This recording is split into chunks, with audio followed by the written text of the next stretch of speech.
I'm Charlie Melcher, founder of the Future of Storytelling. This is the FoST podcast. Welcome.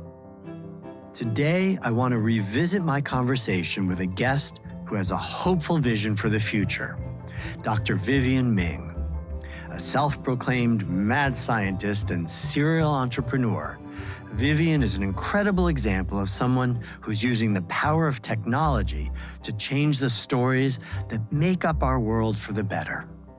In her 25 years of working with AI and machine learning, she's invented multiple systems specifically to improve people's lives, including models that help treat medical conditions like diabetes and bipolar disorder, or address social issues such as implicit bias in hiring or reuniting refugee families. One in particular that we discuss in this episode is the Inclusion Impact Index, which tracks the contributions of women and LGBTQ+ entrepreneurs to the U.S. economy, as well as where their contributions would be if they were given equal access to resources. With this concrete data, it becomes easier and all the more necessary for these founders to tell their success stories. Since this recording, Vivienne's work's been covered in Forbes, the Washington Post, the Financial Times, and the London Times, and she's given dozens of keynote talks at conferences around the world. All the while, she's been a staunch advocate for human-centered, equal opportunity artificial intelligence, focusing on the concrete good that this technology can do. When I re-listen to this episode, I'm reminded of the impact that one passionate, committed, caring person can have, whether that's through stories, through science, or as in Vivienne's case, through both. I hope she inspires you as much as she inspires me.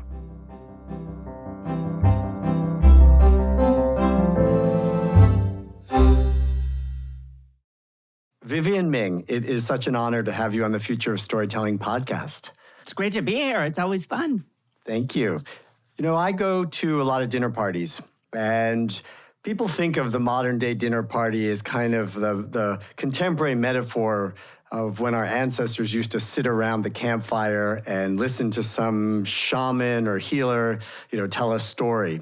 And most of the dinner parties I go to are so disappointing in terms of the stories I hear. People tell me these sad tales and pathetic kind of what they've been doing at work. And I found myself a few years ago in a crowded restaurant sitting across from you, and I heard you share a story that I will never forget. I'm going to ask you if you would be so kind as to tell that story again.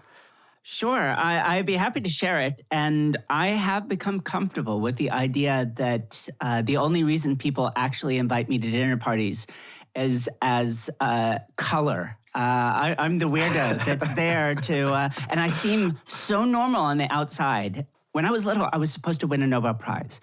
I was supposed to be this amazing kid carrying the torch. My dad, he became a doctor, so he gave me every advantage. And all of it just slipped through my fingers. All those things I was supposed to be. By the time I was in high school, I hated everything about myself. I was a failure in every way I could imagine.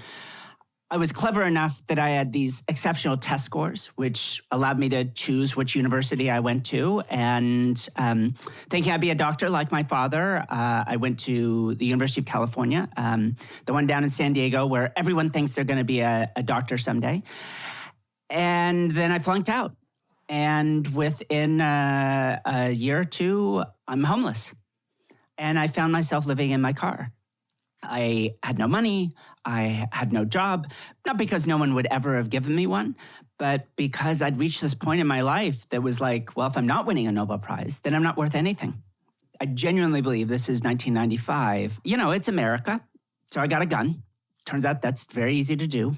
I had a night in October of 1995 where I just pointed the gun at my head in the car that I was living in and tried to think about why I should be alive. Well, I guess it's not a big shock, a twist reveal to say, 30 years later that I didn't pull the trigger. But boy, did I come close. And It was something my father actually said. He had always said this thing, live a life of substance. Live a life that makes other people's lives better. And so I had this night, and I needed a reason to be alive. And so I'll be blunt. I just made one up. Live a life that makes other people's life better. That's my rule from now on. That's how I'm going to make my decision. Every time something comes up, it's not going to be about me. It's not going to be about whether I'm happy. That's only led to failure. I'm going to choose what makes people's lives better. But what came after that was astonishing. And so you did go back to school and you did get your degrees and you taught and you got married and... The first thing I had to do was just confess to the people in my lives, I'm a fraud and a failure. But from that, I suddenly had the money to go back to school, and I went back, same school, notionally the same person, got perfect scores in every class. I did my entire undergraduate degree in a single year, same school I'd flunked out of. It was truly astonishing. The dirty secret was I still hated myself, but that wasn't how I made my decisions. I thought that getting perfect grades maybe would make me feel better. They didn't. But the thing I kept telling myself was, it's not about me. It's not about whether I'm happy. I'm never going to be happy. That was something I had become very comfortable with. And then you found yourself at some point, I think you told me that you were having headaches or physical ailments. You were not well. I was such a mess on so many levels. And yet, while the first, say, 20 years of my life were slowly, everything got worse and worse, internally and externally, the next 10 years of my life were this weird divergence. Everything externally about my life got better. My career as a scientist took off. I had papers in Nature, and I developed new algorithms for understanding the brain. It was amazing. Not only was my career taking off, I found this person that loved me. I loved her. She made me happy. I didn't make me happy, but she did.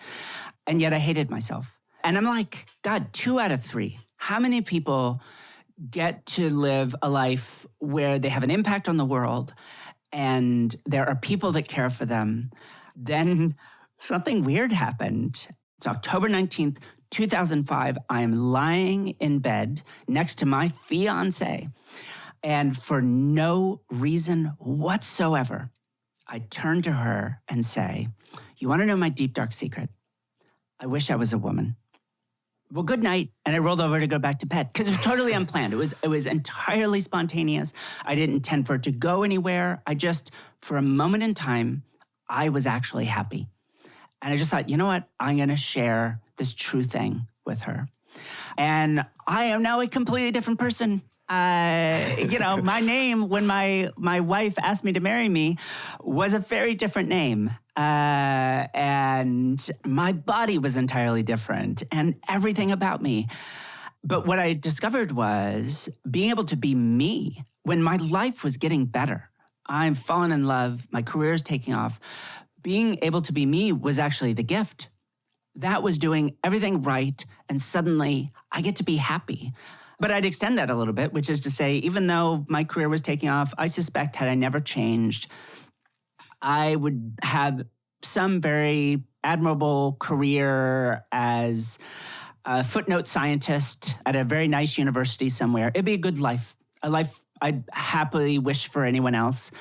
And yet, in the years since my transition, I built the first ever AI to treat diabetes. I founded 5 companies. Yes, I am a mom of 2 and a wife, but I also have had the chance to advise the UN on global AI policy and build a system that can predict manic episodes in bipolar sufferers. I mean, I've gotten to do so much, and I'm quite confident I don't believe I'd have done any of it if I hadn't had the chance to be me. Well, it certainly seems that the work you've done has been very much focused on how you can use your gifts, who you truly are, and bring those to bear in service in support of other people to solve problems that are creating suffering. I mean, I know, for example, the project you did for your son. Oh my goodness, 2011. My son was probably 3 and a half, and he starts wetting the bed. but swing around through 2011 all the way to Thanksgiving, and he's just turned 4. The Sunday before Thanksgiving, he's taking a bath and he throws up. It's the flu. It's not a big deal. By that Wednesday afternoon, we're heading into the 4-day weekend. He had lost about 15 pounds off a 40-pound frame. He can't stand up. He's disoriented. We rush in first to the doctor's office. They don't even need to do a test. You can actually smell it. All of it is sweet. So if you don't know what that indicates, it's type 1 diabetes. It's an autoimmune disease, affects about 1 million Americans. It's different than type 2, which is the one that's more common. So he's dying. I mean, his blood sugar was off the charts when we finally get him to the emergency room.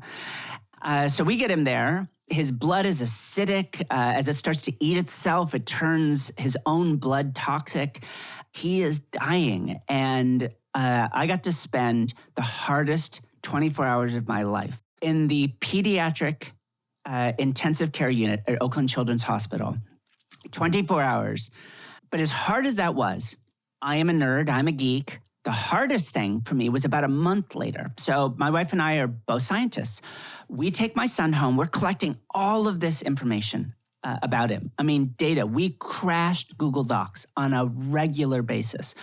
Everything he ate to the gram, plus all of the nutritional information. How much fat, how much protein, how much carbohydrates, his activity levels. I put a smartwatch on him, again, back in 2011. So this was a basis band. It was like invented by Intel. There's no Apple smartwatches back then. And we go in for our first outpatient visit. And I'm thinking, they're going to love us. How often do they get this amazing parent that has collected all this data that they can use? So first I email it to them and I don't get any responses back. And I'm thinking, I get it. They're old school. So I print out about an inch thick just mass of spreadsheet paper. And we bring it in with them and we give it to them and they're pissed that we're wasting their time. What are we supposed to do with all this data? And I'm thinking to myself, you've got to be fucking kidding me. No one is innovating in any way in this treatment. And I thought that was crazy. So that night, my wife and I bought a used book on endocrinology. And so we read up on the book. The next day, I started hacking all of my son's equipment, breaking into his medical devices. Turns out I broke all sorts of US federal laws. You are not supposed to hack into medical equipment, but I redirected all of the data out of his equipment to my personal server, and I built a model that could predict into the future his blood glucose levels. I built this model where I could say, he's gonna eat this, this, and this, and it would say, here's how much insulin you should give him, and if his blood sugar goes low, we'll let you know before it happens. I got invited to some fancy black tie dinner at the White House, and I showed up wearing a live camera computer on my head, and the Secret Service flipped out. They let me in. I swear to God that I asked ahead of time, but they let me in, and then they saw on the internal security that this crazy woman was walking around with a fluorescent blue computer on her head. While I was at the party, I got a message from the system that I had built that said my son's blood glucose levels would go low in the next 30 minutes. So I sent a text message to my sister, and he didn't go low because she gave him some crackers. Probably the single most proud moment of my life is I got to build a superpower to protect my son, and then I got to tell other people how to do it. No patents, no licenses. I figure more people would be alive, and that is a good thing. Vivienne, let me ask you about some of the things you're working on now. Would love to hear a little bit about the Inclusion Impact Index. I was an academic at UC Berkeley when my wife and I came up with the idea for a tech company, an education company, using I got a little of my AI chocolate and her education peanut butter. And then I went out to try to raise money for my first tech company, venture money. And it was pulling teeth. Nobody wanted to give some weird blonde, they love the technology, but nobody wanted to fund a female CEO with no business background. And, it was really eye-opening. Now, in the years since, I've founded 5 companies and been a chief scientist at others. I've raised over $100 million across all those companies. I have never pitched a female VC. Not in my entire life has someone with actual voting power been in the room. That includes all the companies that turned us down, all the companies that funded us. I know a few, but they've never decided my fate, much less someone who's transgender. Founders are straight white guys, maybe the occasional, South Asian, East Asian guy. But it sure as hell ain't some weirdo like me, or even a considerably less weird woman or other. And I've been there and I've lived it. I know what it's like. So the Inclusion Impact Index. Exactly. Yeah. I know what it's like being a female founder of a company, and I know what it's like being a male founder of a company. It is wildly different. But I'm a scientist. I like having statistics. So here at Socos Labs, which is my little mad science lab, where we just work on projects for free, we invent stuff and give them away. One thing I thought would be really great would be to build essentially a website, a map. We look at every single major city in the United States, all of the data on job creation and funding, patent creation. We're going to expand so much of this. And we just wanted to say, how much of an impact were queer entrepreneurs having on their neighbors' lives?